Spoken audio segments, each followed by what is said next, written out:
घने जंगलों से घिरी एक छोटी सी बस्ती थी जहां लोग कड़ी मेहनत करके अपना जीवन यापन करते थे। लेकिन इस बस्ती में एक अजीब परंपरा थी।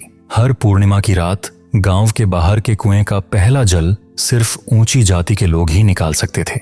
गांव के लोग मानते थे कि ऐसा न करने से गांव पर विपत्ति आएगी।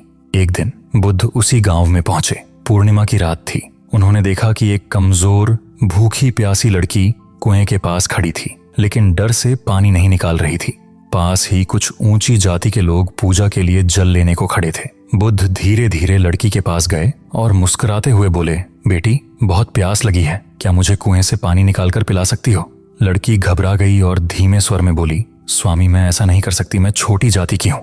अगर मैंने पानी निकाला तो यह अपवित्र हो जाएगा और गांव के लोग मुझ पर प्रहार करेंगे। बुद्ध ने शांत भाव से कहा, पानी को अपवित्र करने का अधिकार किसके पास है? क्या यह चांद जो सभी पर समान रूप से चमकता है कभी ऊंच नीच का भेद करता है? लड़की की आंखों में आंसू आ गए, लेकिन उसने हिम्मत जुटाई और कुएं से पानी निकाला। पहले उसने खुद पिया, फिर बुद्ध को दिया। बुद्ध ने बिना हिचक पानी पिया। इसी बीच गांव के मुखिया वहां पहुंचे। उन्होंने बुद्ध को प्रणाम किया और उनके लिए चांदी के बर्तन में गंगा जल लाने का आदेश दिया। लेकिन बुद्ध ने मुस्कुराकर इनकार कर दिया और फिर से लड़की से कहा, पुत्री, क्या तुम मुझे फिर से पानी पिला सकती हो? गांव के लोगों में फुसफुसाहट शुरू हो गई। कोई कहने लगा कि अब विपत्ति आएगी, तो कोई कहने लगा कि यह परंपरा का अपमान है। तभी लड़की की आंखों में आंसू आ गए और उसने कांपते स्वर में कहा, स्वामी, मुझे बचाइए। मैं हर पूर्णिमा को भूखी प्यासी रहती हूँ क्योंकि मुझे जल लेने की अनुमति नहीं है। क्या मैं हमेशा अछूत रहूंगी? बुद्ध मुखिया की ओर मुड़े और बोले, मुखिया जी, यह बताइए, क्या यह बस्ती इनकी मेहनत के बिना चल सकती है? क्या यह खेत, यह सड़कें, यह घर, यह कुआं खुद ब खुद बन गए? मुखिया चुप रहे।